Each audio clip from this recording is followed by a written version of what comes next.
প্রিয় দেশবাসী, আসসালামু আলাইকুম। রক্তস্নাত জুলাই আগস্ট 1 বছর পর আমাদের মাঝে ফিরে এসেছে।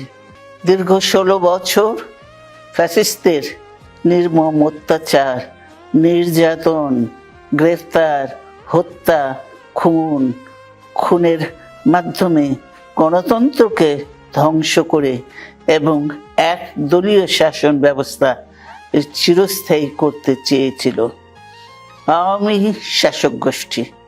ছাত্র জনতার সম্মিলিত অভ্যুত্থানের মধ্যে দিয়ে ফ্যাসিবাদদের পতন ঘটেছে, সুযোগ সৃষ্টি হয়েছে নতুন করে বাংলাদেশকে গড়বার।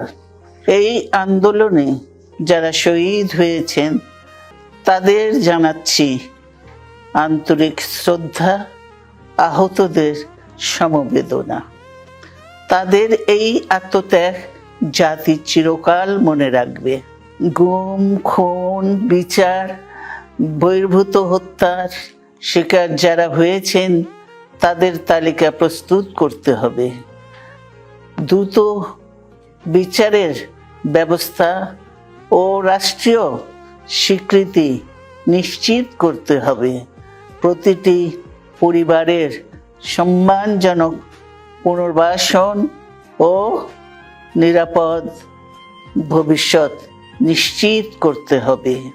প্রিয় দেশবাসী, আমাদের সামনে যে সুযোগ সৃষ্টি হয়েছে নতুন করে গণতান্ত্রিক ব্যবস্থাকে প্রাতিষ্ঠানিক রূপ দেওয়ার, তা আমাদের দ্রুত সম্পন্ন করতে হবে।